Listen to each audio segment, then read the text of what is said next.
Hey everybody, Marisa here from She Knows Crypto with this week's Crypto Cocktail Hour News Roundup. Gonna start with Bitcoin. As of this Friday evening, Bitcoin's about 8,000, and I gotta be honest with you, it kind of gave me the Bitcoin blues. Uh, is it gonna go up? Is it gonna go down? Not sure. A lot of people have the hodler strategy, myself included, but I did take a look at the volume of the trading for Bitcoin for the last week, and it's down about 30%. So that could indicate that there's not as many people looking to buy Bitcoin, and therefore the price goes down. So we'll see what happens in the next couple of weeks. Also, the other news that I mentioned last week about Mt. Gox is dragging it down a little bit and may have people less interested, or maybe they're buying other coins. We're not sure. We can just wait and see. Let's get into the headlines for this week. Exciting news from the Lightning Network. They are in beta release of their application, and if you're not familiar with Lightning Network, what it is it is a technology that sits on top of the blockchain, specifically Bitcoin, and it's there to help scalability and speed of transactions. So we can have instant payments with Bitcoin at very, very little cost. In addition, it also helps a technology that will help with cross-blockchain trades, so we don't have to go to an exchange to go from Bitcoin to Ether or something else on another type of blockchain. So what that will help is more decentralized types of exchanges. So not like Coinbase, where we can do more peer-to-peer.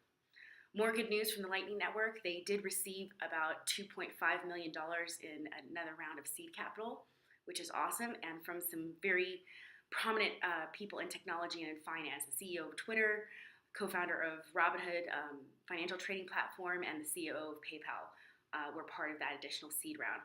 Also notice that they are not doing an ICO, they don't need an ICO. They're a technology that's being funded in the traditional VC model in order to help create a better blockchain and payment system. So that's a very good indication that it's a great product. They don't need to actually put an ICO out there for no reason. Speaking of ICOs, Google has banned ICO and crypto ads. So I have mixed feelings about that. I'm not really sure. They've not only banned ICOs, they've banned crypto exchanges from advertising as well, and any type of cryptocurrency advice. So I take that a little bit personally, even though I say that I do not give advice and I try not to give investment advice and just education. Thinking that I can't use Google AdWords or any type of Google ads is kind of a red flag to me. And it seems more like censorship instead of education, and that's really what we need, is more education. Speaking of education, John Oliver from Last Week Tonight featured, Last Week Tonight is an HBO show for those of you outside the US. He featured a very in-depth coverage about cryptocurrency this past week. And it was hilarious, educational and hilarious. And that's what we need a little bit more of. One of the things that he did say is that investing in cryptocurrency is basically gambling, and that grabbed a lot of headlines. I think what he more means to say is, and he did say that it's brand new and nobody really knows where it's going. So when you're investing in something that doesn't have a track record and we don't know where it's going, it kind of is like gambling. A lot of the stock market is like gambling.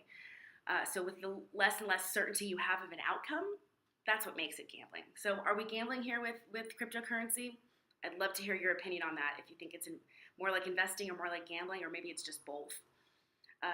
So I have linked to an article that talks about the piece, and then also has a link to, it's a 25-minute piece on cryptocurrency. Again, it's very hilarious. It explains the Bitcoin, it explains the blockchain, and it talks about how the blockchain is kind of like a chicken nugget. I won't ruin it for you, but it's very good. Lastly, the shitcoin of the week is a coin called Fund Fantasy. Fund Fantasy. And it's not really indicative of what it is exactly by the name, and it took me a while to figure it out. But essentially what they've created is a platform for fantasy fund trading. So like fantasy football, fantasy sports, fantasy basketball, where you pretend to pick, essentially that type of thing. You pretend to pick coins or cryptocurrencies and create a portfolio in a type of contest where you get rewarded if your portfolio outperforms everybody else in a particular contest. So instead of actually trading, you're pretending to trade cryptocurrency by using their ICO cryptocurrency. The white paper says that they return 90 to 95% of the investments for the contest, so similar to a casino. and that's what they're doing. If you're too scared to invest in the actual cryptocurrency market, here's a fantasy version of that, maybe like training wheels. I think it's shitty. So it is the shitcoin of this week. I've linked to that as well. Take a look. Let me know what you think. And yeah, cheers. This week's drink for the cocktail hour is Ron Medellin. Since I'm still in Medellin, this is the rum that they have here. And cheers to happy cryptocurrency investing.